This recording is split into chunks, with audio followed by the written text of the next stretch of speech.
If we don't integrate true rites of passage and initiatory processes and reconnect people back to the sacred, it's just going to be the same frequencies with just different technologies and different names. This body is the intelligence of God. It's the most advanced technology in the universe. Like, really.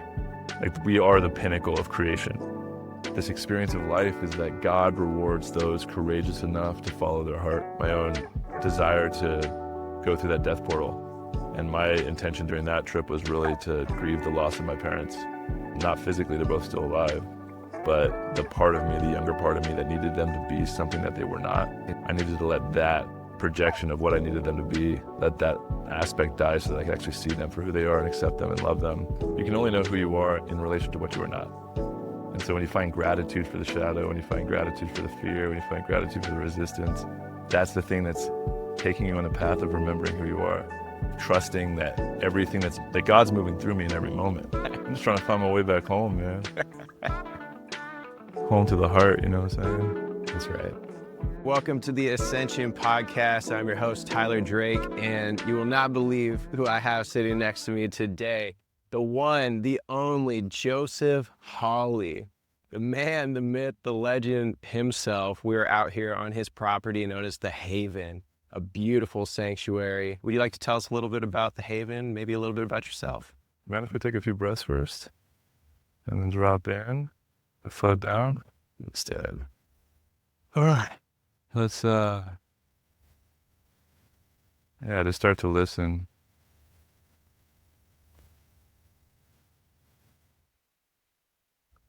Listening to the trees, feeling the wind, feeling our bodies, just noticing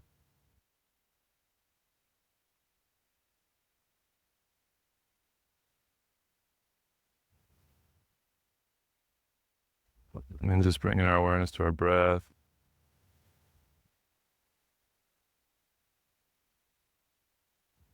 Into our heart.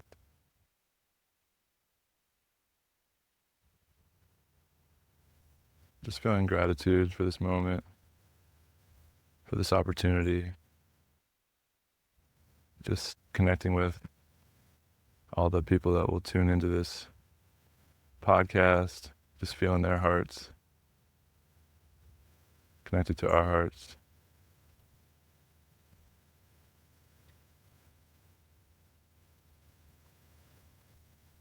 We're just asking for a little guidance to open our hearts, open our minds, open our souls, open our throats, to be open channels for the divine, for Creator, to work and speak through us. May our conversations flow smoothly and just have fun and be inspiring and impactful in the ways that they need to be to continue build momentum towards what is to come and what is here now. Just take 3 deep breaths together. A deep breath into the nose.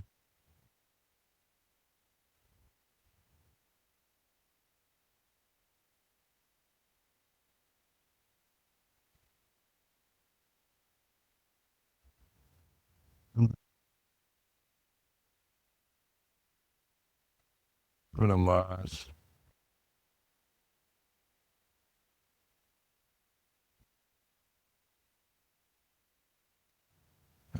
Thank you. Aho. Right. Thanks, bro. Thank you. This is one of the reasons why we call you Joey way back. Way back. Always bring us way back to our center. Is that why?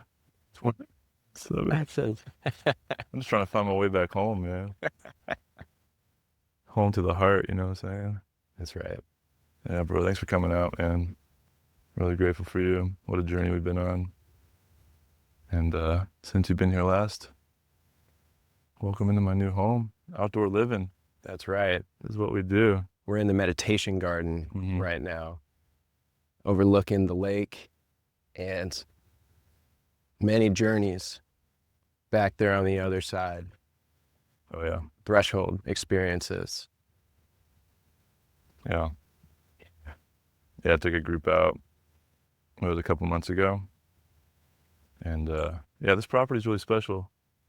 got about 10 acres on this side with buildings and infrastructure, and we have a lot of really cool visions for that. And then 50 acres on the other side of the lake, just wilderness and trails. And so, yeah, the opportunity to take a group out there and do a threshold experience. It's really deep, really profound. And we've been facilitating the last 3, I think, we've done together. Have been, something really special about when you create a threshold experience in a sacred way and create safety and intention. When you go into a threshold experience, the veil between life and death is really thin. So what happens in a lot of psychedelic experiences, but to do it in your body, and then, it's like going out into this magical place. It's like the ceremony comes to life and you're in it. And every true rite of passage is a death rebirth process. And going across the threshold, you don't really know what you're going to receive and what you're going to get, but the veil is incredibly thin, so you're able to really see and receive a lot. But in order for that veil to be thin, is life and death are, right there. And we've confronted some near-death experiences in a really beautiful way. I say we are out here facilitating near-death experiences, and I don't take that lightly. I take it a lot of pride and reverence in the sacred and working and serving in this way. And that was just such an incredible opportunity to connect people with the land, connect people with themselves. And just so excited to be on this journey with you, bro, and continuing to co-create and just working on bringing more people out to Peru too. Yes, sir. Mm-hmm. Soul mission activation. That's right, son. I'll never forget last year sitting on the mountains. One of the meditations had like full activation, like energy just expanding. I felt everybody's energy from the group and the mountains like working through me. And it was like the mountains told me, like, bring as many people as you can to sit at the feet of us, because we got the ancient codes. And it's just so incredibly beautiful because, I've done a lot of work in a lot of different non-ordinary state of consciousness spaces, altered states of consciousness. And, you do medicine work and you can go meet, interdimensional beings and higher selves and higher energy. I love listening to channeled text too, if the frequency resonates as truth. Oh, yes. Because there's an attunement that happens. But there's something about going to the mountains and sitting on one mountain peak, looking over a valley to another mountain peak. And it's a real ancient elder embodied. It's like the mountain is there. It's not an ethereal spiritual being. It's an ancient aspect of the earth that has so much information and so much knowledge and intelligence and frequency. And it just co-regulating to that perspective, it like widens out the understanding of what true power is, and our lives are so quick, and we're trying to vie to like create something that we can hold on to, but you can't bring any of it with you. And the mountains have been there since humans were probably even walking this planet, and to sit with those mountains and just to feel like the peace and the presence and the masculine frame of what it means to be in a state of loving presence and forgiveness, which is the Christ frequency, which is what has been a huge part of my journey in my life, being born, choosing to be born into a family that is just consumed by just shame and fear, guilt, and always had a lot of, like, I was the black sheep of the family, not really fitting in. As I've been on this path, I've begun to understand that I have this really ancient soul, and I chose to come into this family of density to really learn as much as I can about this path that I'm on, so I can alchemize all the energy into being of service in a greater way later in my life, which is what I'm stepping into now. And, shame is the densest frequency in this 3D reality that we live in. And so coming into the densest shame-filled environment, and going through all the frequencies to elevate up into, courage and fear, or through fear, courage, and reaching levels of joy and peace and love and gratitude. So I've been able to like really go through the whole thing, and it's been a huge gift of mine. And learning to alchemize that energy and, love my family. I know a lot of people, especially in the Christian church, it's a big, growing up in that way, it creates a lot of resistance and disconnection between family and people that are starting to see the truth. And I definitely have been through all of that in any way that people have felt. And learning to love and accept, my family, my parents, and really reconnecting with Yeshua and what he was teaching, the Christ is within. It's not like he didn't ask to be idolized as God. He came to show us the way of what is true and practicing the way of the heart. And so that's what I'm here to do. And Yeshua was, he went on his own initiatory processes. He went on his own pilgrimages. I've done a lot of study and I've listened to a lot of, texts. Some of them probably considered alternative texts because they're channeled texts, from these higher dimensions. Some texts are supposedly channeled by Yeshua himself or the Christ frequency. I'm not too attached to that. It's just resonating to the truth in the story. And there's some things I've heard about Yeshua, like, having a family, having, with Mary Magdalene and like loving her deeply, and then having to go and on this like quest to go find himself and sit at the feet of elders. And he went into India, and they didn't have cars back then, so he would these month-long pilgrimage hikes on these roads. And what's up, bro? Don't touch any of the cameras, okay? You want to come say hi? Yeah, what's up? It's my son, Luca. Luca, welcome to the podcast. Welcome to the podcast, bro. But yeah, man, just really honoring the process. Like, church was originally designed to connect with God, and now it feels like it's a thing between people and God. And I've really found God out in nature. And I'm not saying that people can't find God in church. It happens all the time, like, with the music, and there is experiential connections to the divine in church. I'm not saying that. I definitely never had it in the ways that I've had when I've gone through an actual initiatory process, gone out in nature, and like a vision quest in 4 days and 4 nights in the wilderness changed my life, because this is what it's all about, is reconnecting with nature, reconnecting with the earth. The earth is our mother, and that's our bodies come from the earth, our spirits come from the Father God, and it's this do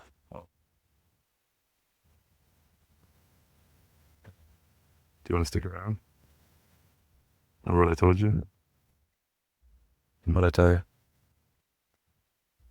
Not to interrupt, and not to touch the equipment, which includes the mics. Yeah, it's the microphone, so it's really sensitive every time it's touched. Actually, Joe, if you want to drop it a little bit lower, Yeah. so it doesn't hit the beard. Like that. Go slightly lower. There you go. There you go, bro. Right. Why are you not touched? Because it's a microphone, it's recording our voices. Okay. You want to let us get back to it? You can sit over there and watch. I want. Okay. You want to go back with mommy? Okay, what did I say before? That you can come over here and watch, but you can't interrupt. You came and said hi. And now me and Uncle Ty are going to have a conversation. Okay. What though? You going to come and sit and watch? Well, you can sit on my lap later. See all these cameras? Look what we got going. They're all recording us right now. So we're just going to do a little show, okay? Okay, bro? You can stick around. You can sit in the swing and watch us if you want. Thanks, Luca. Love you, bro. Love you, bro. There he goes.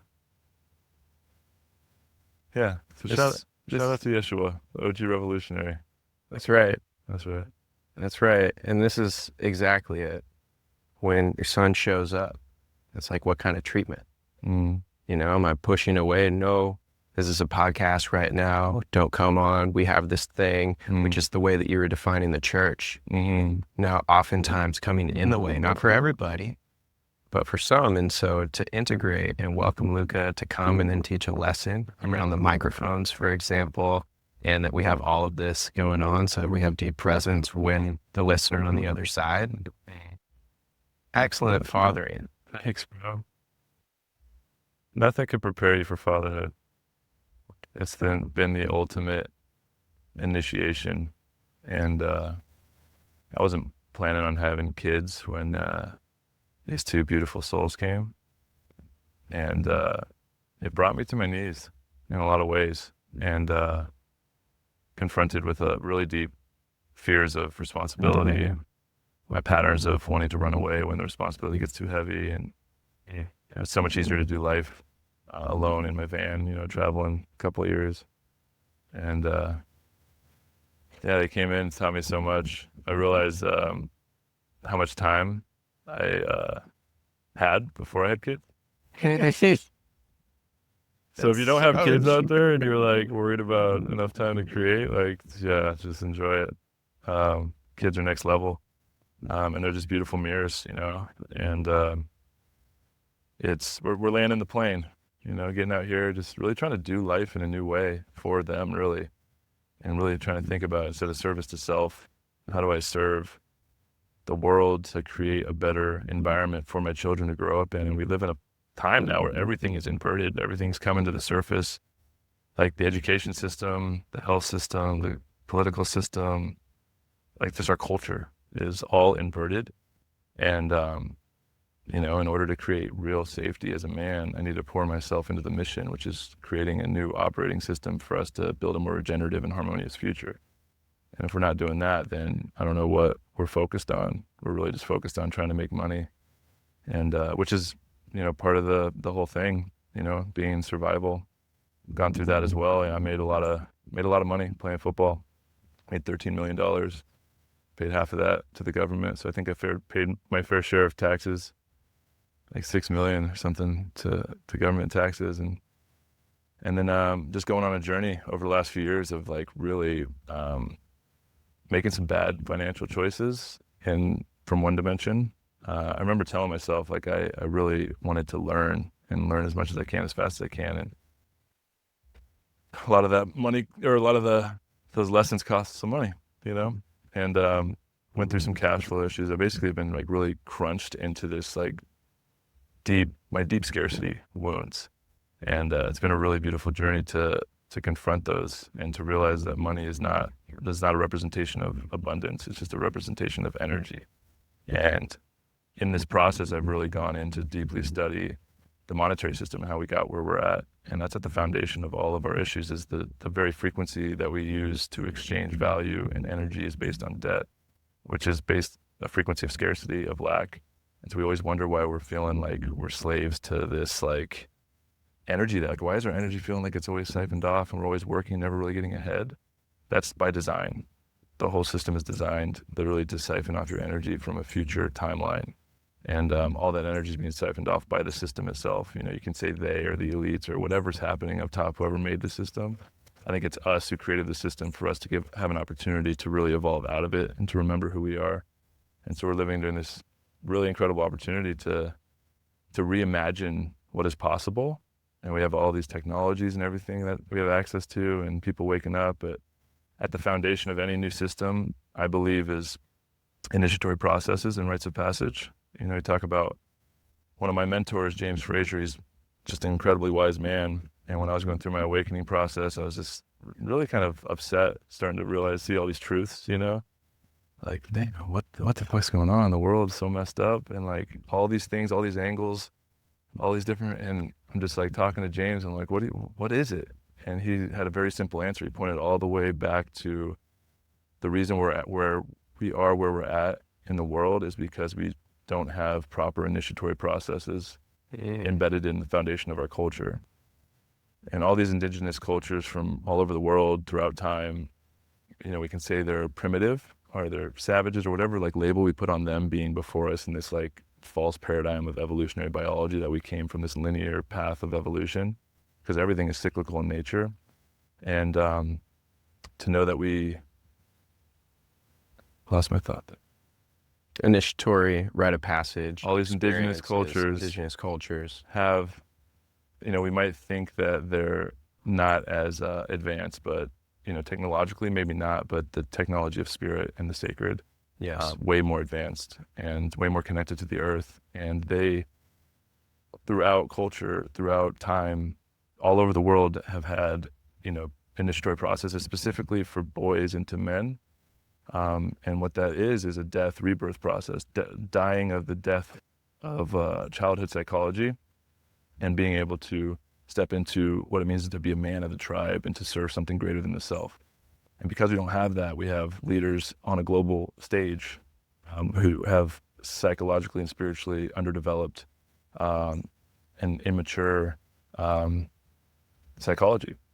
And that's what I'm really passionate about, is if we're talking about building a new world, a new earth, new systems, new sovereign systems design, all these things, if we don't integrate true rites of passage and initiatory processes and reconnect people back to the sacred, it's just going to be the same frequencies with just different technologies and different names.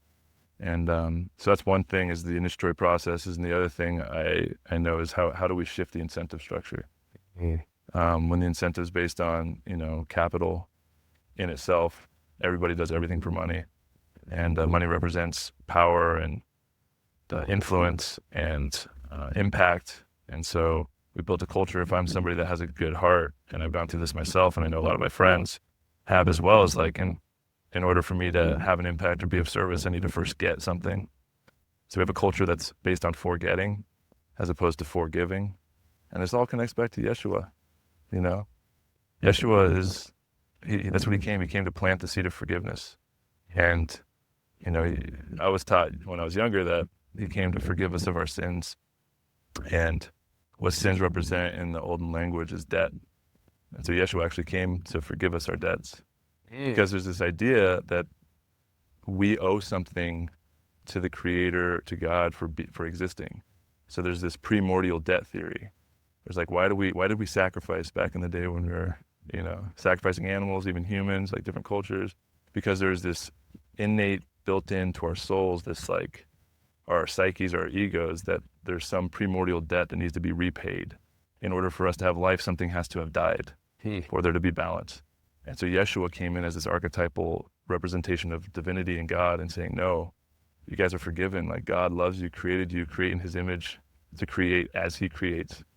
And so, I just find it always fascinating, like all the different dimensions and how they're all connected. And so the whole debt slave matrix, the foundation of that is what needs to shift. So if we're trying to change the world within the debt slave matrix, eventually like people are like, oh, I'm going to raise $5 million for this vision and we're going to serve this. But then you're going to take on investors, and the very system is incentivized to serve the shareholders first, the bottom line. And so it eventually will come back about money, and the incentive, the original intention will begin eroding. And so how do we do that? That's what I've been playing with, is like, how do we create a new system where we can incentivize forgiving and then reward contribution first? And there's some cool things that I've been playing with that maybe aren't ready to share, but working under the hood, that are really exciting. And so if we can go from a forgetting culture to a forgiving culture and incentivize people for contribution, for regeneration, for harmony, for caring for the earth. And there's really, like, we have access to technologies now, like blockchain and crypto and all these different tokenomics and, AI to support. It's like really, really a beautiful time to be alive. Yes, sir. We're moving fast. It's incredible. So one of the things that is coming up for me is just the natural way. We're looking over here at this beautiful flower that happened to just pop up right for this podcast today. Yeah, just planted that like 3 days ago. Amazing. Amazing. And so the metaphor of the seed. The seed is this tiny little thing that holds all the information, holds all the codes of what it's to become at its fullest expression. And yet it needs to go into the darkness before it can even crack open those codes and start to spread out its roots and now take in the sustenance, the water, the nutrition that it needs to actually flourish and start to sprout. It doesn't even crack the surface for so long. And it finally does. And then we see it. And so I look at rite of passage experiences, initiatory processes in a very similar vein, and also entrepreneurship in that same way, because small business entrepreneurship, human-centric entrepreneurship, we plant the seeds constantly, and we tend to the garden, we tend to the people, we tend to the crops, right? And the goal is that there's a harvest at the end because we've tended well, and taken care of everyone and everything along the way. Yeah, beautiful. We're entering harvest time too.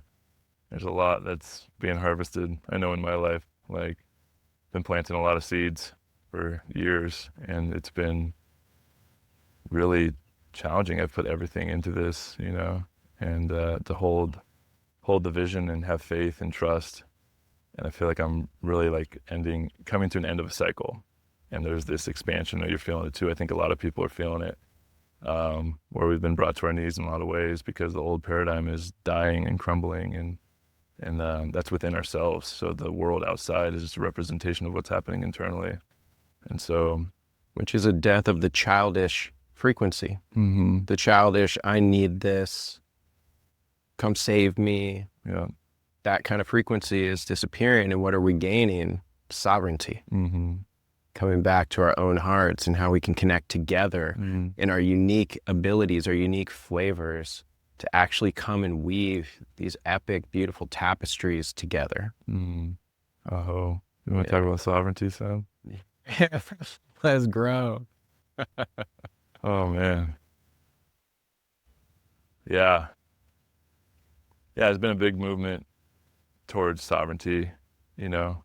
It's written in the stars.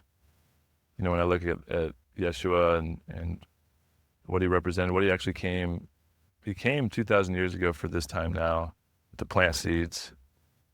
You know, talking about seeds and thinking about in generational timelines and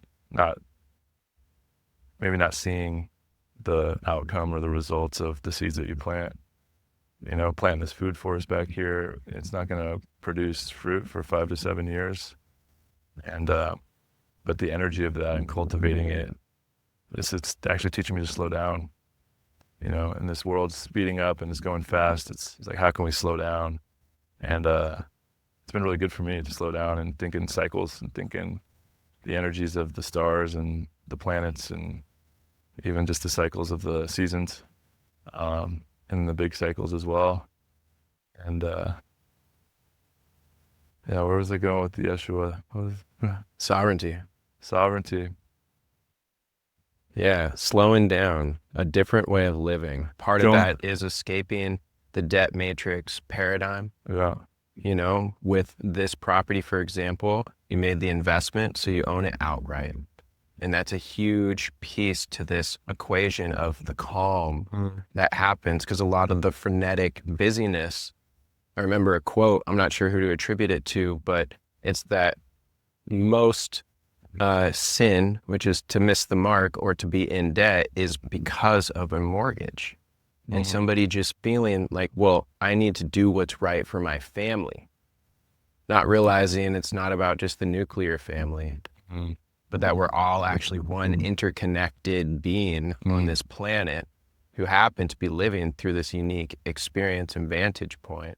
So as I come to the realization that I'm both full and complete by myself, as myself, and we come together and we co-create. We're becoming a crystalline structure together. And so with the property, for example, with the garden, the food forest, weaving this tapestry of which plants are going to actually be symbiotic together. What's going to fertilize the soil naturally and be put next to something else that's going to be synergistic. I mean, just today, Brandon brought in 2 watermelons from the garden. Barcodeless fruit, bro. Barcodeless fruit. And so it's not all 5 to 7 years out, but the quote unquote big harvest takes that time. And yet there's always many harvests along the way. That's exactly right. And just thinking about Yeshua and the seeds that he planted over 2,000 years ago are beginning to bear fruit during this time, because we can see the truth in what he was carrying and what he was actually teaching, and go back and decipher the program and where it was usurped to create control and fear. And even that was all written in the stars. We're going through the Piscean age. Represents the drama triangle, the salvationist dogma, that in order for there to be a savior, that means in order for me to have a savior, which is projected onto Jesus as the savior of humanity, in order for there to be a savior, there also needs to be a victim to be saved. And so that whole idea created victimhood. And in order for there to be a victim, there needs to be an oppressor as well. And so Satan, evil, the government, whatever you other, which is the oppressor, creates you as the victim. And so we're moving into this Aquarian age, which is about sovereignty, which is about coming back into understanding that the divine, infinite creator, life force energy moves through all of us. And the Christ is within. And that's what Yeshua was teaching and planting seeds for 2,000 years ago. And so to even think about what seeds am I planting now that are going to be relevant 2,000 years ago, it's only going to be the way I embody, love, and show up and serve the creator. Because if I have a big bank account and I make all this money and I have all this impact, like I don't, there's very few people through history that we learn from still, you know, but those people that did something, like I've been studying the founding fathers now, like the foundations of the country and the Constitution and what are my rights and how does the legal system work. And the founding fathers were really thinking things through and taking their time and wanting to create a system that's never been done before, where the power is literally with the people and with property and not ruled by a king or a monarch or some ruling elite. And you can look in our world now and it's pretty fascinating how that energy's weaved its way back into our system. And there's a lot of things that we could get into about what that is, but going back to the source of where, you know, the foundation of this country was built on in the Constitution.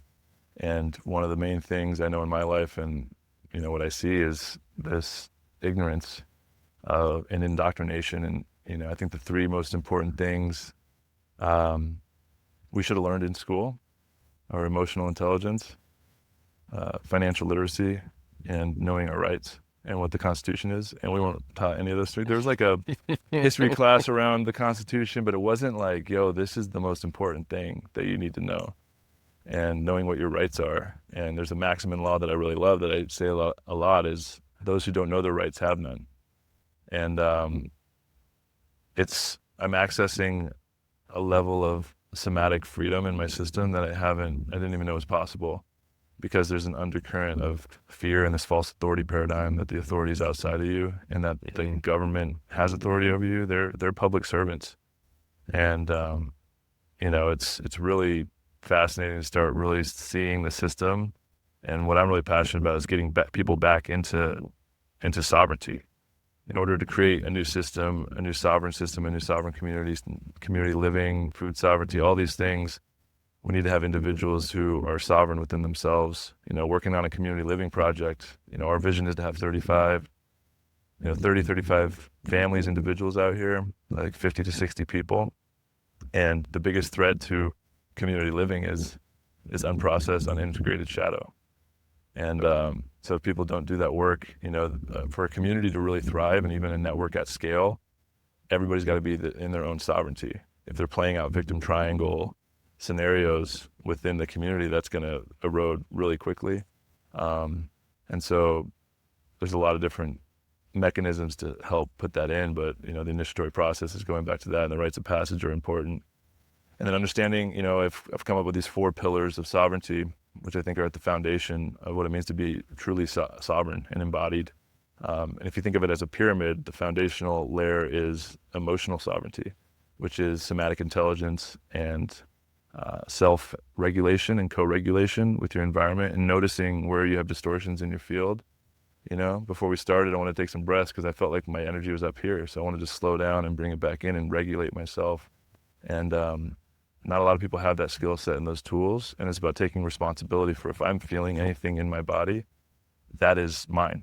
Yes. And a lot of people, when we feel triggered, we project onto the situation. And it's really a protection mechanism to create safety for ourselves. But when we start taking responsibility for our own emotional intelligence, being able to co-regulate, that's at the foundation of everything. You can't be sovereign if you're not emotionally regulated and emotionally mature and have self-awareness in that way. Yeah. This body is incredibly intelligent. This is the intelligence of God. It's the most advanced technology in the universe. Like really, like we are the pinnacle of creation, where we have God inhabited with self-awareness, this like technology. Why do you think they're building humanoid robots? Like the hardware is the best. And they're figuring out how to make it because this humanoid body is the best thing to interact with 3D reality. And we get to inhabit it. This is literally 3D reality. known 3D reality. Yeah, just in this dimension. You know what I'm saying? Absolutely. And so emotional sovereignty is at the foundation. And having strong foundation, as we know, is where you start. And then on top of that is legal sovereignty, which is overwhelming for a lot of people. It's overwhelming for me. It took me like 7-8 months of just deep study to even start like clicking, and like it's like a whole nother language. It's like speaking Spanish. Like it's like overwhelming. You just kind of stick with it and like immerse yourself in it, and then finally it like clicks, and you can kind of start communicating and having a language. A little bit like that, but legal sovereignty is about knowing your rights, and not just knowing your rights and knowing who you are, but how the system works and how to stand up if you feel like your rights are violated, just specifically around, the governing bodies, the police, the taxes. Like, it's not about being like, oh man, I shouldn't pay taxes. It's like, understand what they are and who you are, how the system works, what the system was built on, and then start understanding and embodying that, and then moving from that place and actually doing something about it, not just playing a victim of the system. So that's the legal sovereignty. And then on top of that's financial sovereignty. Understanding how the banking system works, the monetary system, the debt slave matrix. We have access to these tools now that are just starting to come online, that have been in development for the last, decade and a half, with blockchain and cryptocurrencies and self-custody. That's what I'm really excited about. There's a speculative thing with the whole, asset class that is cryptocurrencies.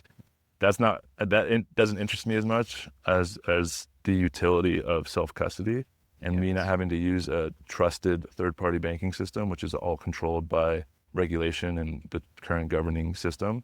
Like if I had one time when I was playing football, one of my bank accounts, I just had $50,000 taken out of it. Yep. And I was like, what? Like, who took it out? And it was the California tax board. They didn't even ask or do any legal process. If I knew what I knew now, I would have gone after them, because it wasn't proper legal due process where they have to take me to court, summons me, let me like prove that I owe them that tax. But because I had a bank account, the government's connected to this private bank. It's not private, it's all connected. They were able to take the money. I was able to prove that I didn't owe them taxes because I didn't live there that year. And they gave it back a couple weeks later. But like that little thing is like, it's such a violation. Yeah. It's like getting robbed. Yeah. Or like raped. Yeah.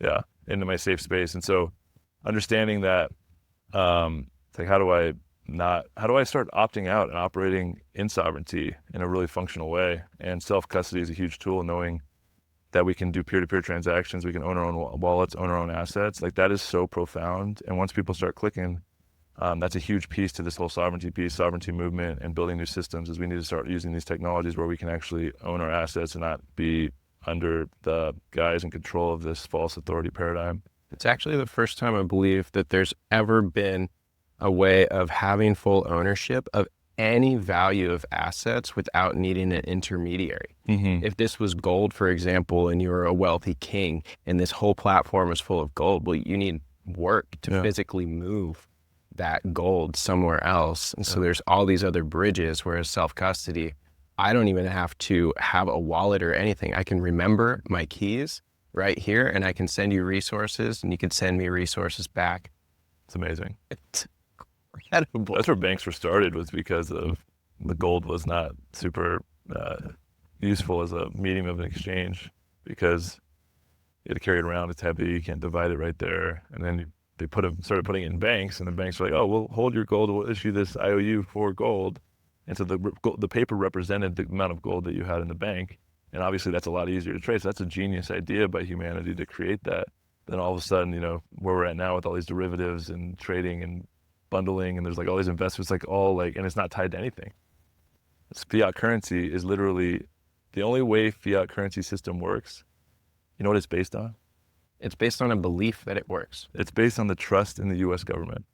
So the entire world reserve currency is based on one thing, the trust in the U.S. government. And what do we see right now? The trust in the government is eroding pretty rapidly. And so it's very interesting times. And I think it all comes back to money in that way.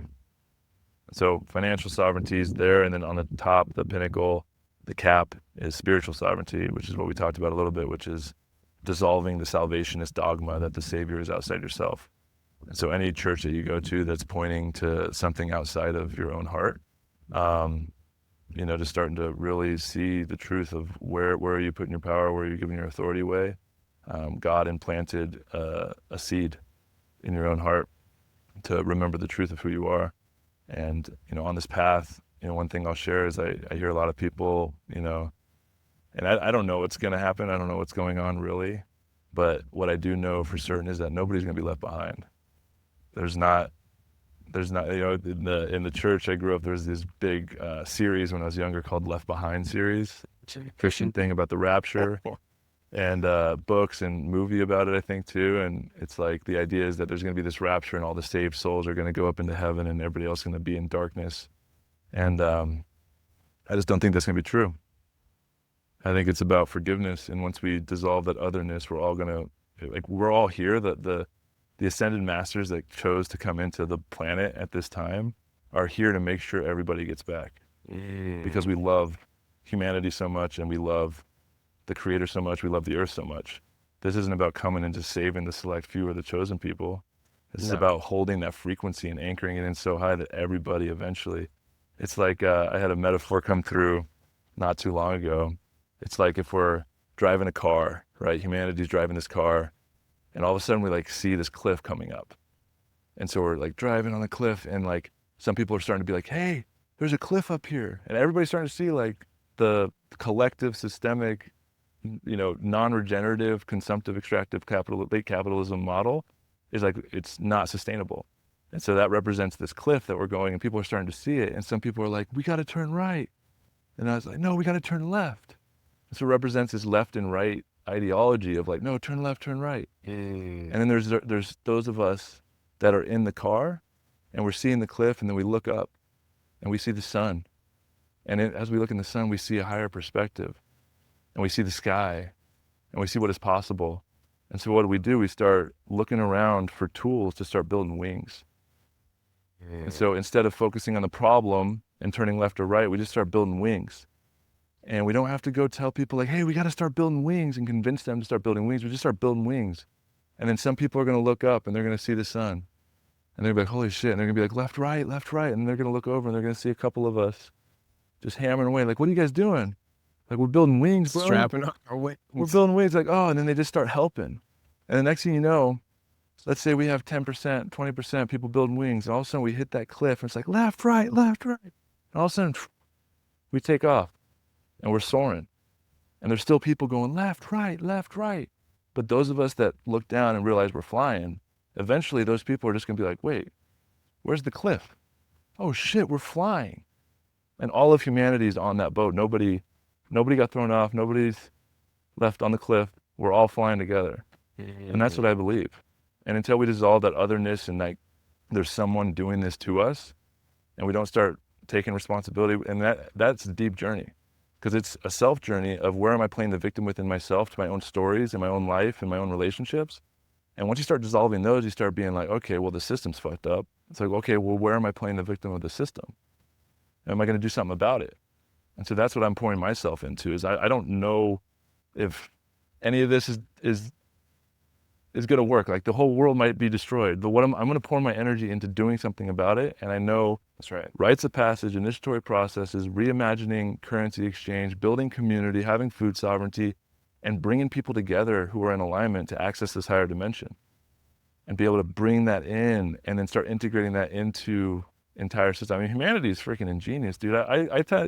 I walk around and I look at these super highways that are being built in Austin and stuff, and just the organization, the energy, the resources, the capital, the planning, everything that has to go into. I think about that stuff. I'm like, holy shit! Humanity can just erect amazing things, but we're doing it from this old paradigm and old viewpoint of Newtonian, Cartesian, physical, material reality. Everything's got to be structured and just being able to evolve out of that internally and then being able to incentivize expansion into how we can utilize just the ingenuity of humanity and to mobilize everybody to start creating more harmonious regenerative future. It's we're all right there. Yeah. And it can happen like that. Yeah. Man, on fire. Bro. It is incredible. It's so interesting that we would use a tool like money, which is a product of the mind, right? It's decimals, it's division and addition, it's so devoid of emotion. And so that's why the heart collective, coming back to the way of the heart, is so important, because when I actually am living through my heart, which feels and knows that you and I are not separate, right? We're actually one being, and I can feel your energy, and therefore I have empathy for anything, which means I wouldn't want to do harm to you. And then when I live through that lens of the heart, and it's supported by the structures of the mind, the Newtonian physics, the physical things that are around, and we actually live in this incredibly abundant state of being. The nervous system, or as we've remapped it, the intelligence system, is calm and it's collected, and we know that we've got each other's backs. There's a different way of perceiving reality. And so when you're talking about these epic structures and, the technologies, I'm so fascinated that we have cell phones. Like, imagine going back 100 years ago and talking to your great grandma and saying, "Hey, grandma, there's gonna be a little glass thing that fits in your pocket, and we'll be able to instantly telepathically communicate anywhere in the world, drop in essentially for free, wirelessly." Like, this is incredible, the technology that we've been able to create as a society. And that's around organizing principles that are for getting. So if we feel into Nikola Tesla, he was a genius, unlocking so many creations and engineering in his mind. And then Edison. Why is it that Edison is the one that we hear so much about within our current culture? Because he was more about that culture. He wanted to commercialize things and create economic success. And so Tesla went broke, right? And Edison became wealthy, yet the genius that was over here created thousands of the inventions that we have currently today. Yeah. This is why it's so important to shift this paradigm, because Edison and Tesla are equally of value. Yeah. And the paradigm's shifting. That's what I've realized too. It's like a wave of consciousness that's coming. The stars, anybody that's tracking astrology, I'm not an astrologer, like too, expert in it, but just tracking and finding it fascinating to know what's happening in the conjunctions. Like, all this stuff's happening, like boom, boom, boom, boom, boom, boom, boom. And so we're literally moving through a new paradigm energetically. And so there's this wave of frequency and consciousness. And like, the way I look at it is the wave's going to hit the shore and everybody's going to be on it. And it's like, do I want to get my board and paddle hard and rip it and ride it in style and looking like, whoa, this is really fun, I'm enjoying this? That's the opportunity we have. And so, yeah, there is opportunity for us to create art and have it infused and it be this new idea of what success is, and it's about being of service. I have nothing wrong against like people like magnetizing resources and energy. It's when it's done in a scarcity frequency, it just erodes you, and there's many examples of that. And I think that's why the frequency of money, like, I've learned a lot about trust law as well. You said, I own this property outright. I did buy it, so I own the deed, but I put it into a trust. And so I don't actually own this property. I've basically gave all my assets to God in trust. And that's interesting because on all dollar bills you see, "In God we trust." The whole world operates on trust and the trustee relationship, and creator, trustee, and beneficiary. And so being able to put this land in trust actually creates a layer of protection where I don't own it. It's not energetically mine. I can't call it my own. Now I'm truly a steward of it. It's in the protection of a contract in service to God. And same thing with, my bank accounts and my financial resources. I've transitioned everything into trust. So I don't actually own anything. I don't hold the frequency of money, which represents lack, debt, scarcity, but I still utilize it and serve it and call in those resources because we're in this transitional time and the future system isn't built yet. But what I do is I bring those resources into trust, and then that trust supports me in what I need and the mission. And I think that's really important, because if we're, the idea of like, man, if I had $1 billion or if I had $1 million, like, I'd be fine. But what happens is, as you go on the journey of becoming the person that can hold $1 million or $1 billion, to actually get to where someone that holds $1 billion is like, it doesn't just come. It requires an initiatory process and death, rebirth, and a skill set to hold that. And a lot of times in our current paradigm, that skill set is extractive to get that amount of money. But then the idea is like, oh, but if I get it, when I get it, then I'll be able to like serve and build a new world. And it's when you're holding that energy as a person. That's why like even billionaires, they have $2 billion in the bank account, they lose half their wealth, and they still have $1 billion, they go jump off a building. Right. Because it's not the money, it's what it represents about who you are. And so if I'm serving God and all of the resources are going into trust, it's not about me accumulating wealth, it's about me serving the mission and building an organization that can help serve the mission. That's what really excites me, because it's all frequency and it's all energy, and really supporting people and understanding that the more money I have in a bank, the more lack I'm actually holding. It's all inverted. Which is played out. Feel into all the people that you know, feel into who has the most money around and what's their internal landscape like. Mm-hmm. I've met some people that have abundant wealth and they are abundant spiritually, emotionally, but it's not the rule. It is definitely the exception. And they've done the work. They've done the work to be able to hold it. Yeah.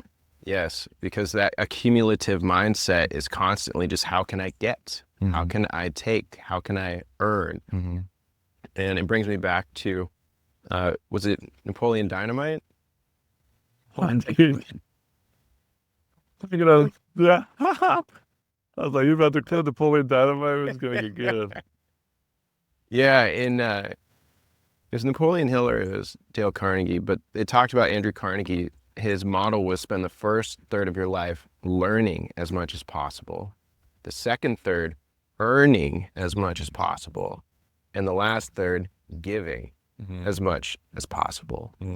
So what I feel like we're doing is we're collapsing those latter two to where the earning isn't separate from the giving.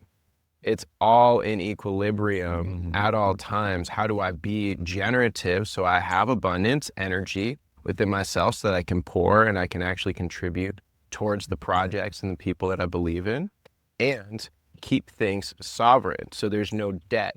There's nothing that's happening. It's taken care of in the moment, you know? Like it feels really good. When there's a burden that's left overhanging, it really depletes energy. Credit cards are the primary example of that. Pay for it now, get the benefit now, and deal with the energy of it later. And that's why it's, considered the eighth wonder of the world, because that compound interest is insane, that parabolic nature. So really just staying in right relation at all time of what can I do to tend my internal landscape so that I'm in symbiosis with the internal and the external and with all relationships and being. Yeah, this all comes back to knowing who you are and knowing why you're here. And that was the big question that I faced when I left football. I played in the NFL for 8 years, started in 54 games. It was an incredible career. It was very challenging. I learned lifetimes of lessons. I lost my starting job 5 different times and got to a point where I had made all the money, fame, really beautiful fiance, cars, house, all the things that I thought would make me happy. And I was the pinnacle of success. I was top 10 in the world at what I did. And I still felt unfulfilled. And there was some deeper purpose that started whispering to me. And I started going, well, what is that? And it led me to confront letting go of everything I'd ever worked for in that level. I hear a lot of people be like, yeah, I'm not really feeling good in my city, or, I'm in this job, but, wait till I get things in place to make the jump and go do the thing. And one thing I found with this experience of life is that God rewards those courageous enough to follow their heart. And you actually have to create the spaciousness for the new to find you in order for it to manifest. If you're still in this spaciousness where this is not serving you, but you're scared of letting it go because you don't know what the unknown holds, when you get to a point, there's going to come a point where you're either pushed out the door or you decide to walk out the door. And I decided to walk out the door and let go of, $4 million, probably could make $4 million in another 4 or 5 years, probably another 20 million. So money wasn't a thing. I like had made enough money. And I just needed to know, but I had no idea where that was leading me. And it's been 8 years since I walked away, and that 8 years has been like just an initiation into like the main question that I needed to answer is like, who am I and why am I here? Because I know it's not like to make money and to play a game. Like I really loved it, but there's just something else activating. And you know, we all have a bigger purpose, especially those of us that, you know, came here to facilitate this great transition, this great shift. And we're going through an awakening and a remembering process. And it's about, okay, who am I? And what is my genius? How do I activate my genius, my genes? How do I fully activate my light body to come online and create from the pure place of my art and my purpose and why I'm here? And that's at the foundation of everything. And if you don't know who you are while you're here, like you got to go do that work first, and then, you know, join the tribe and co-create and collaborate together. And that's why, you know, I'm really excited about it. That's why we bring people out to Peru, is to give them that experience, and then also the community's building to integrate that experience. So you don't have to go to an experience and then go back home and be like, fuck, I'm in it. This environment's not healthy. I know, I can see all the patterns now. And so actually giving people an opportunity to integrate and collaborate into a community is next level. So excited about creating that. Yeah. Can't wait. Yeah, man, let's talk about that a little bit. So Peru last year, we had 2 retreats with our dear brother, Jason. He's been doing this, going to Peru now for a decade. And that was the 4th that he'd been a leader of, and he brought us on to co-lead with him and co-facilitate. And that was the most impactful experience of my life. Most valuable experience of my life. I've done a lot of cool things and a lot of deep work. So Yes. So can you share just from your lens what it is that was so impactful? Yeah. So multidimensional. You know, I went with Jason 3 years ago on the Peru trip for my own reasons, my own desire to go through that death portal. And my intention during that trip was really to grieve the loss of my parents. Not physically, they're both still alive, but the part of me, the younger part of me that needed them to be something that they were not. I needed to let that projection of what I needed them to be, let that aspect die so that I could actually see them for who they are and accept them and love them. And so it was a deep process for me to go to these sacred sites and you know, working with Wachuma in the mountains. And I was going through my own internal grieving process. And it was actually Pumacocha, where I had this really beautiful moment where I like put all that energy into a rock and I threw it into that lake, and I just grieved deep. And it was a really deep process, and it's allowed me to move that energy out to connect with my parents in a really beautiful way. And you know, I've gotten to know Jason over the last 4 or 5 years. He's incredible human, and it's been cool to see how like that friendship has blossomed, and just feeling like the soul brotherhood of like, oh man, now we're like coming together and it's starting to reveal itself.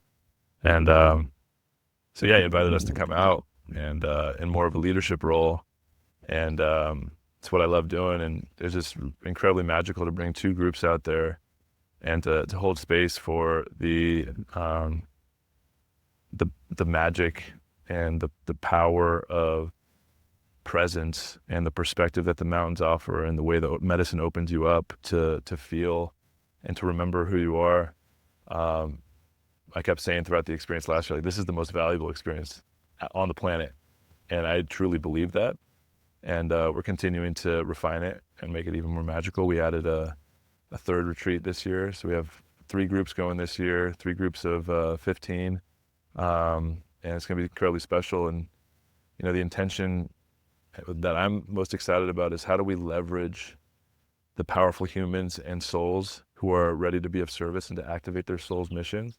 How do we not just give them an experience to activate their soul missions, but how do we give them that experience and then begin to co-create and collaborate?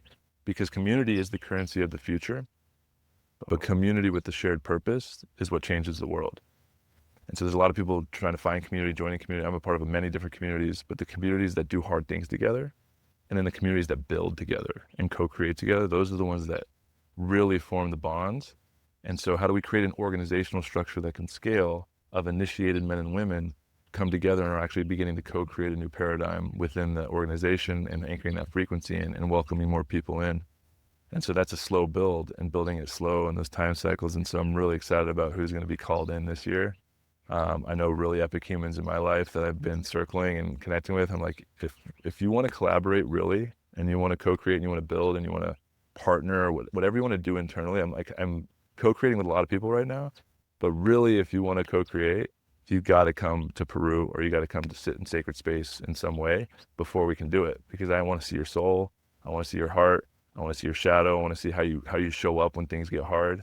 When we're on the top of the mountain and we're hiking and that medicine's hitting, and then all of a sudden the sun's hitting, it's blistering, and then we get to the top of the summit, and all of a sudden clouds come and it's like real mystical, but then the temperature drops 30 degrees and it starts raining, and you're just like chilly, and you're just like come together, and you're just like, this is internal warmth, and it's hard. And some people are like, oh shit, like I wasn't prepared for this, and being like, you got this.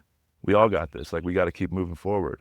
It's an expedition mentality. It's not an individual experience. Like, that's our role as threshold guides, is to make sure. And that's one thing that we're refining and really taking a lot more reverence in, and just structure to create proper prep for it. Because our role is to make sure people make it to the mountain, are prepared, and make it back down the mountain, because it is dangerous. And like we shared, there's very potential risks, which is part of the veil being thin. And in that process, we make it really fun and enjoyable, which is like the beautiful dichotomy of the way we run the retreats. It's not this like serious, do the work. It's like, we're going to go have fun. And the people I know who are living the highest kid life and who play and who are enjoying life are the people that have done the hard shit. That's right. And so go to the hard shit, and then we get to play together. We can tell a spiritual master by the sound of their laughter. Aho. I love that, man. You're such a master storyteller. I just right there with you. Even if I didn't have that experience with you physically, I can feel it all. And it is so magical. I mean, to see what's transformed in each person's life subsequently has been the most fulfilling, like heart rewarding experience of my life. Like I shut down my traditional entrepreneurial ventures of the past after 18 years of doing all sorts of different retail things out of the same sense as you had with the NFL. It's just not fulfilling.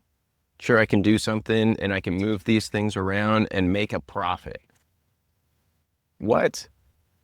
Like, come on. If we were in a tribal environment, like, who would be prescribing this to us?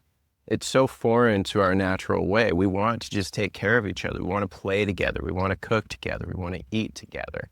It feels good to be of service in so many ways. And so I feel like with Peru in particular and what we're doing there, it's really being of service of the soul. Being able to feel into somebody's unique genius, and like you said around shadow, really integrating the shadow, the yin and the yang. I love that symbol. It's becoming more and more profound to me by the day. Yeah. Its simplicity is such majesty. Those ancients had it figured out. The middle way. The middle way. Yeah. Fully integrated. Yeah. Light and dark, fully embodied, head and heart. Yeah. Yeah, we live in a polarity, duality. You can only know who you are in relation to what you are not.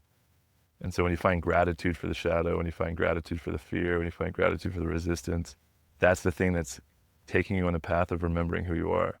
So finding gratitude for forgetting. Because if you didn't ever forget, you would never be able to remember. And so I don't realize I forgot until I remember again. Like, I'm on the mountain and medicine's hitting, I'm just open, and I'm just full of love and perspective. And I'm like, oh my God, I'm here, this is home. And I didn't know I forgot. And then coming down the mountain, dude, I mean, I know for me, and I think a lot of people, like, there is a few months of like deep shadow work, because you expand. And I came back and I was like pretty good for like a month or two, like really high frequency, but then just the patterns and the environment, and even just the frequency of this country that is like based on like consumption and going and not enough time and going in the city, and just there's a field of energy that's different than South America. And that's just way, way, way. And then like having to really confront the patterns, that's where the integration comes in. It's like, okay, and I know I'm going to go back to Peru, and I'm going to sit on the mountain, and I'm going to have a deep remembering and be like, And how can I find gratitude for the coming down the mountain and going into the forgetting process again? Because that's a beauty, because then I'm going to be able to go back to the mountain. If I lived in a remembering all the time, I wouldn't know it. I wouldn't know it. Because I wouldn't even know it.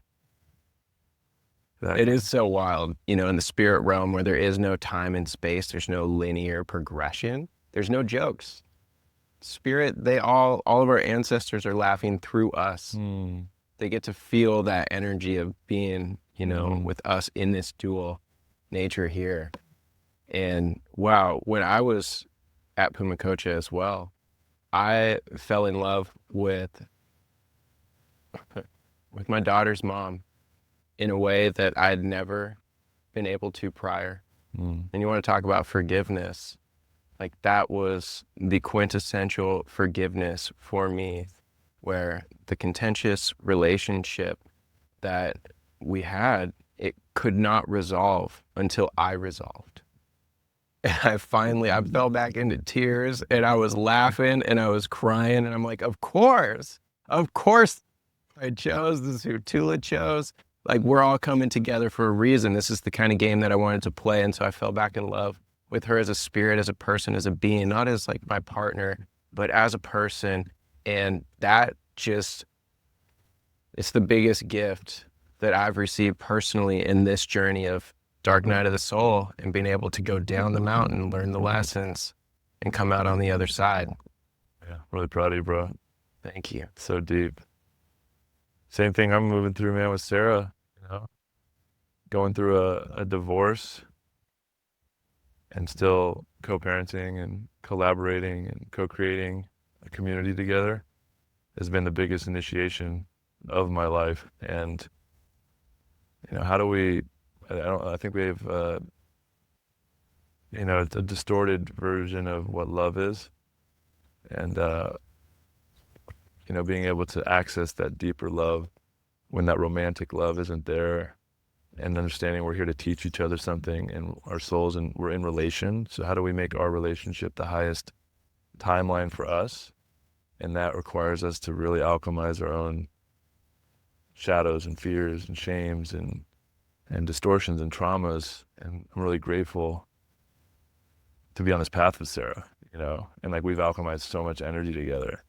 And it's been the hardest thing I've ever done in my life. And I see a lot of people struggling with being able to transition out of relationships. One thing I know for certain, the only absolute truth that I've found on this spiritual path, studying everything intellectually, experientially, the only absolute truth I can say for certain is that everything that is now will one day be different. Everything is change. Impermanence is God. And this idea that this one person is like your person forever, like there's definitely soulmates, soul contracts. There's deep, I mean, I've had multiple soulmates through my life that have like come at the perfect timing to teach me and wake me up. But the attachment to that idea of love is like noticing where that is fear, and being able to alchemize that in a very deep way, and being able to come into like what is true love. It's of the heart, you know, it's of being witnessed and seen, and being able to support each other's highest potential, which sometimes is reflecting our own darkness. No better dojo than in relationship. It's the final frontier. You know, a lot of people talk about, you know, third dimension, fourth dimension, fifth dimension. We're like going from 3D to 5D and all this stuff. One of my mentors was talking to me.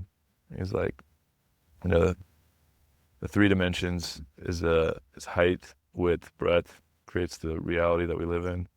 Fourth dimension's time, and the fifth dimension is actually relationships. And so if you're ready to enter the fifth dimension, like you have to be in relation, you have to be in community, and you have to start doing that shadow work and integrating the thing, and not just going from one relationship to the next thinking it's going to be different. Because everything's just a mirror. That's right. 100%. No matter where I go, there I am. Mm-hmm. I remember that. We both lived in our vans. Yeah. Traveling all around and thinking, oh, well, maybe when I get to this vantage point, maybe down in Bryce Canyon, you know, I'll discover a different part of myself. And, you know, it's amazing how I can feel fulfilled or I can feel empty, no matter what, out of my own choice, my own mentality. Mm-hmm. And wow, we just have so much that we get to drive. And relationship is definitely the most powerful dojo. Relationship, first and foremost, to self, to creation, to creator, however that is framed for each individual. And then intimate partnership. That's such a dojo, man. But even just brotherhood. You know, I'd love to get into the men's work specifically. We do co-ed and we do men's retreats. And there's something different with the men's retreats that I'm sure it is the same for women. When it's women only, there's a guard that drops. There's a level of vulnerability and presence and shared understanding that opens up a whole different level of portal. You want to speak to that? Yeah, it's beautiful. And I love both of them equally. I do think there's an important place for men's work and women's work. And I think it's really time we start integrating those and doing the work together, but also having those, not just doing men's work and women's work separately, but doing that separately is important and integrating.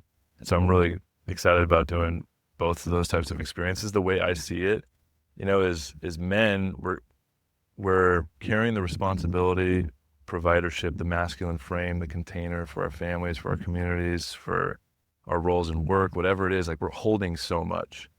And that's it's, you know, a divine masculine creating safety and regulating the environment, even when it's like overwhelming. Like if something happens and it's like chaos, it's my role to be like, okay, I'm internally maybe chaotic, but I need to like hold it for everybody else. And that can weigh on men. It does weigh on men. It's weighed on me, and just the weight of responsibility. And so something that really potent about coming together as men is like all of that weight gets to like be dropped, because when you come in a circle with men who know what it takes to hold that level of energy, and we're all holding it for each other, it allows us to be, oh, I'm not alone. I can really let this guard down, let holding it, and it just be held. And there's a reason women love the masculine energy. I love the masculine energy because when I sit in a circle with brothers, and it's like that pure divine masculine presence that I can just be witnessed in who I am and like feel, it feels so good and cozy, and I love it. As I connect with women, like of course women love that. Women and men love the divine masculine equally, because it's the thing that is missing. It's the archetypal dimension that's been inverted. And so doing that work with men is really potent. And it's also incredible to do that work. And then like last year we did the men's retreat first. So we like set the container, everybody came in, the men really just held it down. And then the next retreat was the co-ed, and we brought the feminine in. And it is a different role for men, because what I notice is now it's about how can we hold that container together in that masculine frame for the women to really feel safe. And it's been really magical. I've done a few different, you know, co-ed retreats, and when that masculine frame is there, the women just like are able to really shine and blossom and open up. It's incredible. And but for men, it's like we're not, you know, it's not the men talk. Like we're not sharing like the men stuff that we're holding, because even if we go into that in a circle, that might, you know, make it a little bit more wonky, because we're like, then it becomes about us and what we're holding. It's not saying that we're not vulnerable and sharing, but it's more of the unity of polarity and dancing with the feminine. And for me last year, I had a really potent moment with the feminine. I was walking down the mountain on the first hike, and, you know, as a leader, I'm like, you know, having to have it together, and, you know, I'm still on medicine. And so we were walking down, and I had like a few bags, and, you know, I was like making sure other people were like good, because it was at the end of like a 10-mile hike, and it's a real beast. And I was like, we were down there, and a couple women were there, and I was sitting on a rock, and we were waiting for another group to kind of catch up with us. And I like got up to start moving, and I like kind of tripped and fell, and I was just like, whoa. And one of the ladies came up, and she was like, oh my gosh. She's like, can I take one of those for you? And it was like the way she looked at me with this like softness and this nurturing and this like care. And like these are warrior women that come out to these experiences too. And so for me as a man, I'm like, and there's a part of me that's like, no, I got it. Like, you're a woman, I'm going to take theirs. But there was also a deeper part that was like, this is an opportunity for me to receive. And I was just like, I just smiled, I melted. And I was like, yeah, thank you. And she took it, and she like guided me back all the way to the house. And like, I was okay. It was like a rock slipped or something. I wasn't like struggling, but the way that happened in that experience, and then to be able to receive that nurturing, loving support from like a warrior queen, like, it just felt so good to receive. Yes. It's just different energies, and both of them are very important. Well, and that's the yin and the yang, Mm-hmm. right? Remembering that we have masculine and feminine energy, those principles that exist within us at all times. Mm-hmm. And am I actually acknowledging that there's part of me that does love the nurture, to be held, to be supportive, you know? Or am I just operating so much in masculine and boom, go, and I got this, and strong? The integrated being is the whole being, which would be the holy being. Yeah. Yeah, that's what I mean. I was in football for 16 years, hyper masculine, obviously. Got to really play that dimension out at the highest level. And when I left, I went straight into my feminine. I wanted nothing to do with structure, discipline. I got a van. I was flowing around, not scheduling things, just going with the flow and like learning about that dimension. And it was interesting when I met Sarah, I talk about polarity. I was very much in my van life, kind of like feminine, and she was starting a tech company, very masculine. And so the polarities were attracted in that way. And then as I started integrating and alchemizing and shifting, and we became in a deeper relation and we had kids, it was like those more defined innate biological roles that we play, where it's like my energy is saying I need to provide, I need to create, and there's a part of her that's like I need to nurture, and it was really disorienting for our relationship because the polarity shifted, and it was like, oh, this is different. This is not what attracted us together. And I think that was one of the dimensions of like what we were teaching each other. And then I've been stepping into my purpose over the last 4 or 5 years since I've known her, and like really claiming my divine masculine, my servant, like a servant king, and like what am I here to serve? What is the mission? And that's been landing. And so I've been stepping more into my masculine with an integrated feminine of being able to receive and really tapped into my emotions. And she's been doing the same thing where she kind of let go of a lot of her business stuff because the tech company that she started ended up not working out, and obviously the big vision she had for it, I think she ended up selling it, and that was really disoriented to her because she's like just dropping into motherhood, but that wasn't super fulfilling for her because she's got this part of her that's like a creator and entrepreneur, and it's part of her genius. And so it's really cool. We're at this point now where we're like, we've freed each other of this projection of expecting the other one to be everything for each other, and freed each other of that, and now we're able to like really support and see each other in our wholeness. And the way we're able to co-create, collaborate, co-parent, there's still like, things, but it's not sticky. It's a dance, and it's really beautiful. And so I'm really grateful I've got to like go to both those extremes and now integrating it into that. And it really just comes down to trust, like where I'm at now is just like trusting that everything that God's moving through me in every moment. And so if I can listen, there's nothing that needs to get done. I can feel the weight of like responsibilities and things that need to get done, but it's like only thing I can do is what's right in front of me. And so trusting like my yes and my no, knowing my boundaries and knowing what's priority, and then just showing up each day, and I'm a generator, so I have a ton of energy. And so like just getting things done, knocking them off the list, but doing that with a flow state is like, yeah, it's a secret sauce for sure. Yes. Purpose. Mm-hmm. Purpose matters. Mm-hmm. Yeah. It's everything, especially for a man. That's another thing I've learned about relationships is our culture tells us that our family's most important as men, and so a lot of men, it's like making sure the wife's good, making sure the partner's good, making sure the family's good, making sure the kids are good.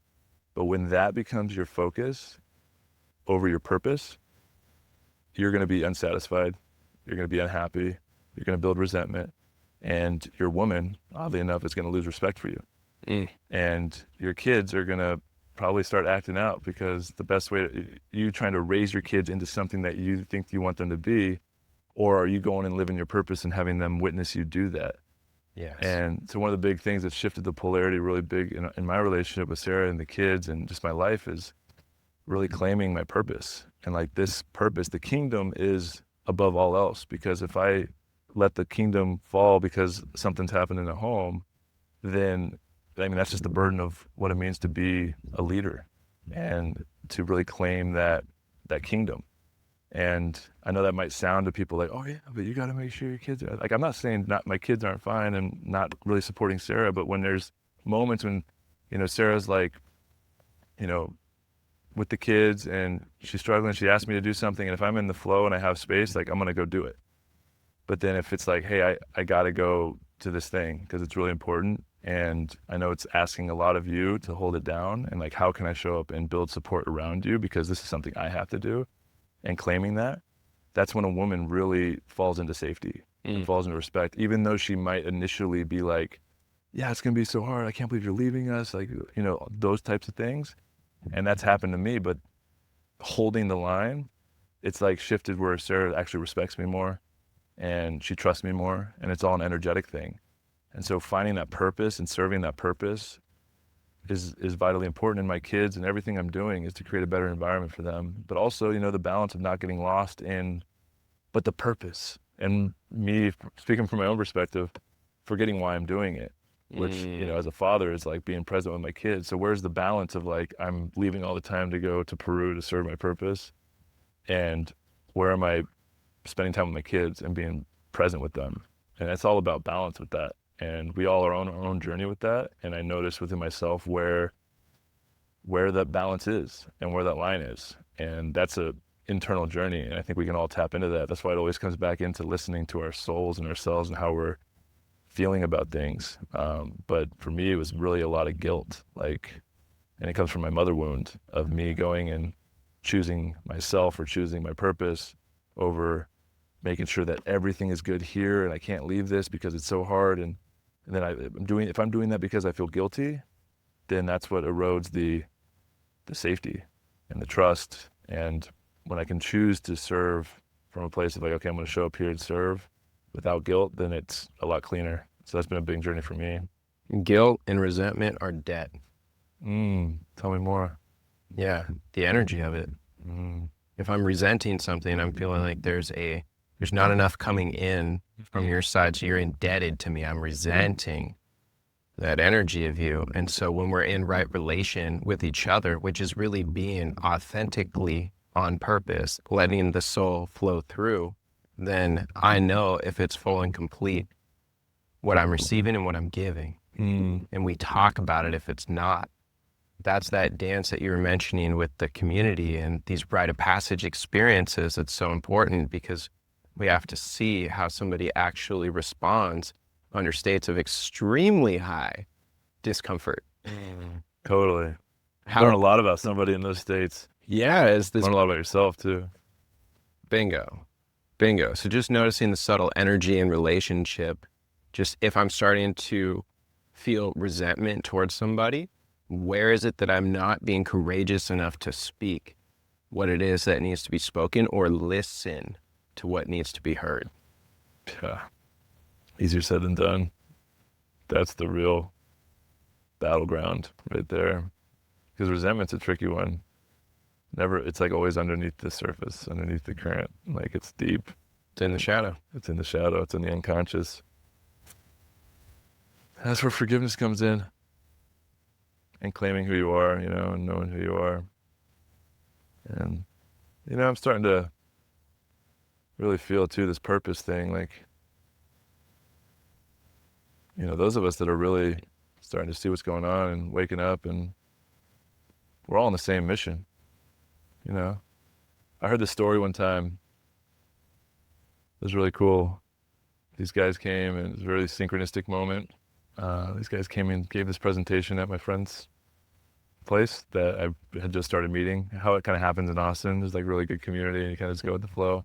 That's where I met Jackson actually for the first time. And the guys came up and they were like giving this presentation around base 10, base 12 reality, which blew my mind. If anybody's interested in that, go check it out. But one of the things they shared, which is really cool, talked about my journey with Christ and growing up in the Christian household, and then, you know, remembering the truth and really developing a relationship with Yeshua and the Christ frequency. And they told the story of the Christed rescue mission, you know, and how there's these archangels. Let's say there's 12 archangels, which are closer to God. They're higher dimensional beings. You would say we are fractals of an archangel, like a soul fam, multiple separated fractals of consciousness coming up into a single entity. So these are like higher elevated angelic beings.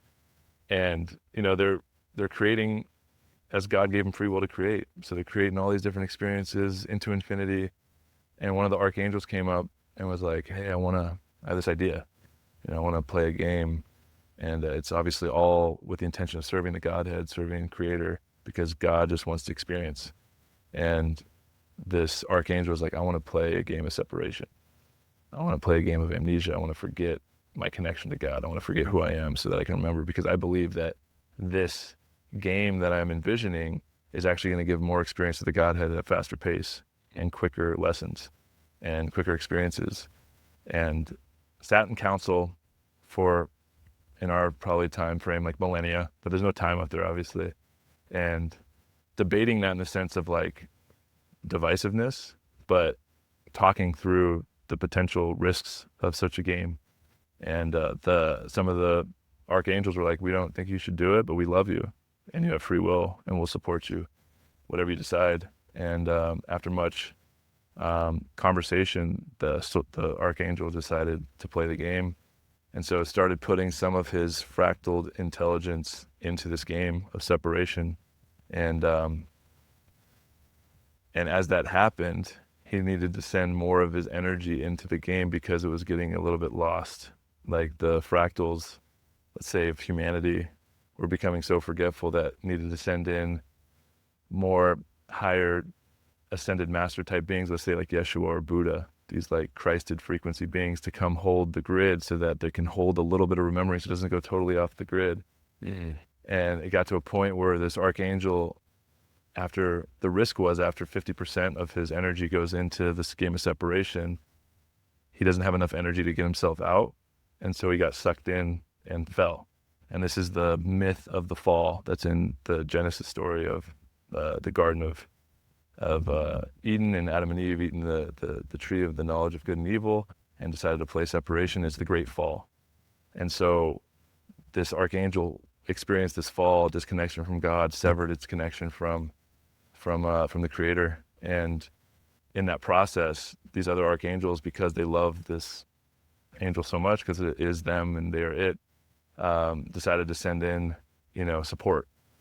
And what they shared in the story is we're at this time now, which is known as the Christed Rescue Mission, where there's so much at stake, because just like the archangel that lost itself because it put too much of its energy into separation, if consciousness in God puts too much of its energy into separation and gets sucked in, then all of consciousness will experience entropy to destruction.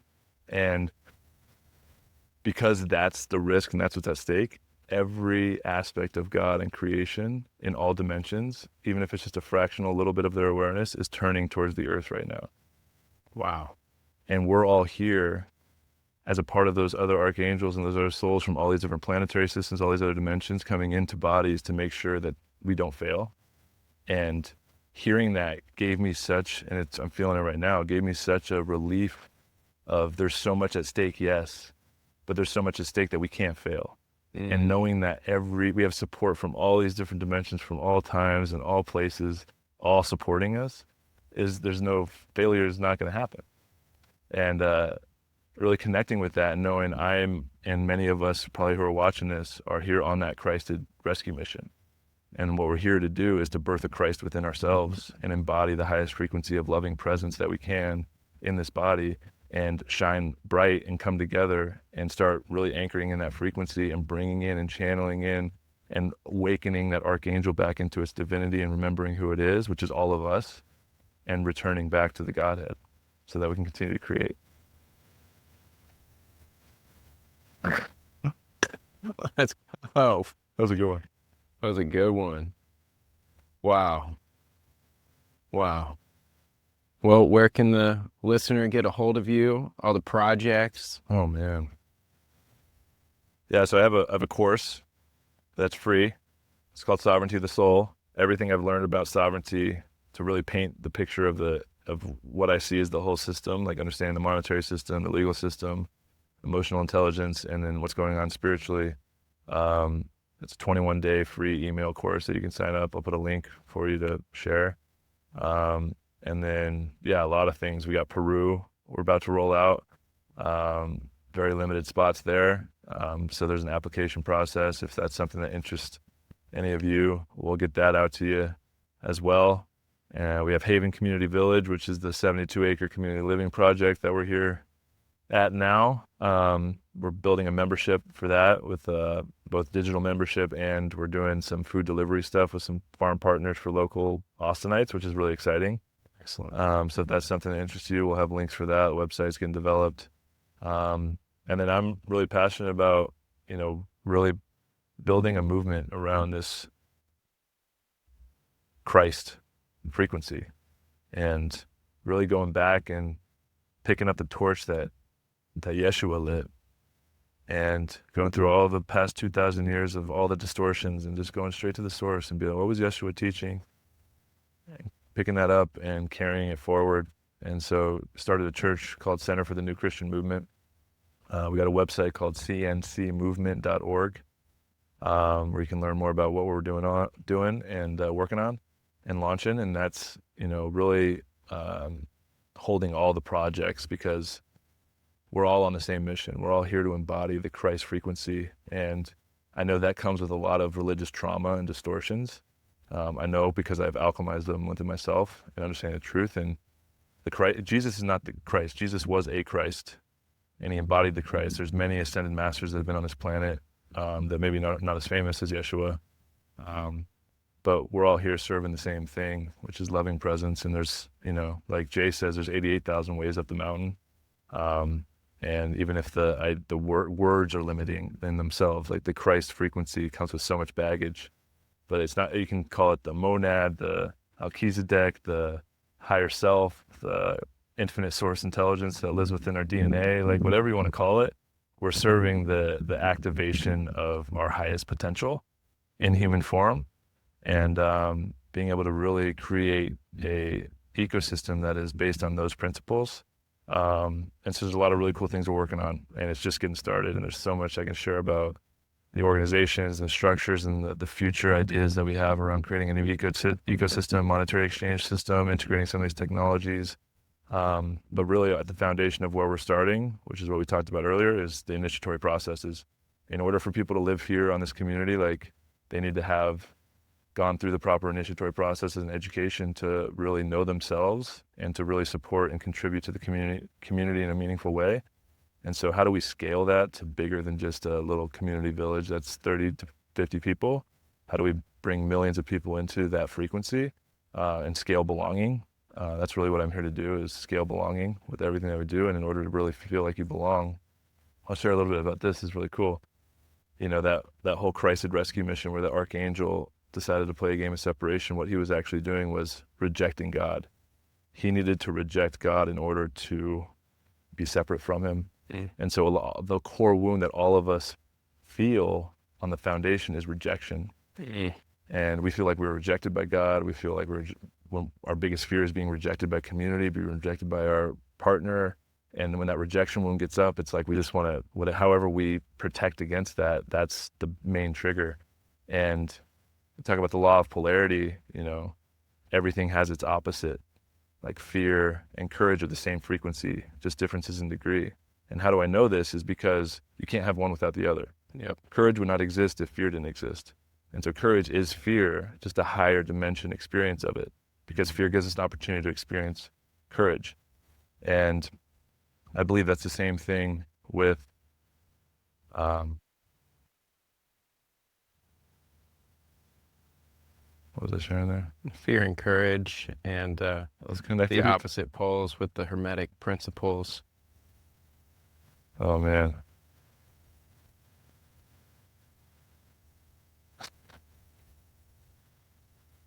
I'll let it go, see if it comes back. What was I talking about before that?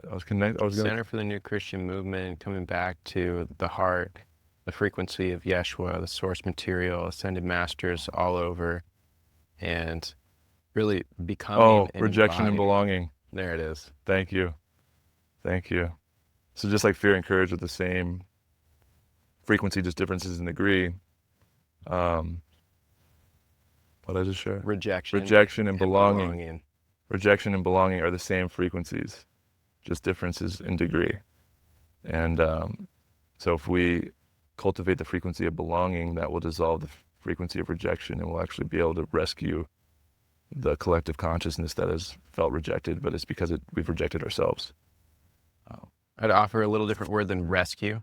Be able to emanate, that frequency of connection, support, camaraderie, Rescue trust. could imply savior, but it's all different dimensions. It's a surrender to what is happening too. It's like there's not it's letting go of the burden of it's my responsibility to save people. It's my responsibility to serve the mission and do that with everything. That's, looking at Yeshua, what he actually did. He served the mission so wholeheartedly that he surrendered and trusted, and he ended up on a cross and forgave. The last thing he said on the cross is, "Forgive them, Father, for they know not what they do." Yeah. And that's what we're here for. And so that requires confronting the fears of death. And that's what Yeshua did. He came to transcend death and to understand that the polarity and the life we live in, death allows us to fully live. And if you don't actually go through a death process of who you think you are or who you think you need to be to receive love and not feel rejected, until you let that die, you're never going to really fully live. And that's what we're doing with Peru and with all the experiences that we're putting together, is facilitating those death experiences so that we can be reborn into who we are. Even in the Bible and many spiritual texts throughout the ages, it says you need to be reborn in spirit. And what that means is you need to let the idea of who you think you are and what you need to be to receive love and acceptance and belong, you need to let that die so that you can just express your authentic self and know that that is truth. Aho. Aho. Good one, bro. Good one, bro.